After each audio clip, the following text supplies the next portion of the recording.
আসসালামু আলাইকুম। সকলে কেমন আছো? আশা করি ভালোই আছো। আলহামদুলিল্লাহ আমিও ভালো আছি। তো এবছরে আমার এই কটা মাসে অনেকটা ঘোরাঘুরি হয়ে যাওয়ার জন্য একটু আমার ঠান্ডা লেগেছে, শরীরটা একটু খারাপ আছে। তো ভিডিওগুলো যেহেতু পড়ে আছে অনেক দিন ধরে, তাই একটু ভয়েস দিয়ে দিলাম। তো আজকে আমরা বেরিয়ে পড়েছি টাটা জুবলি পার্কের জন্য।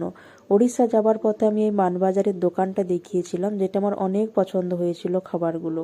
তো খাবার খেতে খেতে আমরা পৌঁছে গিয়েছিলাম। টাটা যাবার আগে একটা ড্যাম ছিল, ডিমনা ড্যাম মনে হচ্ছে এটাই আর কি।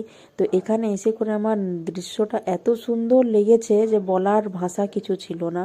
তো যাই হোক, আমাকে অনেক সুন্দর লেগেছে এখানের চারিদিকটা আর কি। তো আমাদের বাস থেকে নাস্তারও ব্যবস্থা ছিল। তো ডিমনা লেকে পৌঁছে আমরা আর কি নাস্তা দিয়েছিল, পাউরুটি ছিল, কলা ছিল আর মিষ্টি ছিল।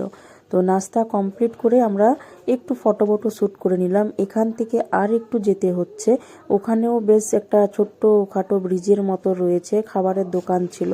তো ওখানটাও দেখতে বেশ সুন্দর ছিল আর কি। তো আমরা এখানে সব কিছু ফটো নিয়ে আমরা এইখানে পৌঁছে গিয়েছি। এটাই হচ্ছে সেই জায়গাটা। তো এখান থেকেও দেখতে বেশ সুন্দরই লাগছিল। তো একই। তো যাই হোক, আমরা এরপর ফিরে চলে আসছিলাম বাসের দিকে, যেখানে তাও অনেকটাই লেট হয়েছিল। তো যাই হোক, যেখানে আমাদের মেন গন্তব্য সেখানের জন্য এরপর বাসটা ছেড়ে দেওয়া হবে। তো চারিদিকটা একটু দেখে ভালো করে নিচ্ছিলাম, ভিডিও করে নিচ্ছিলাম। তো ওইখানটা পাহাড়ের যে ওইখানটা দেখাচ্ছে, পুরো মনে হচ্ছিল যেন পুরো একটা ধোঁয়া ধোঁয়া টাইপ লাগছিল। তো দেখতে বেশ সুন্দর লাগছিল। তো এখানে দেখো সবাই বাসের কাছে আমরা চলে এসেছি। এরপর মেন চলে যাব জুবলি পার্কের জন্য।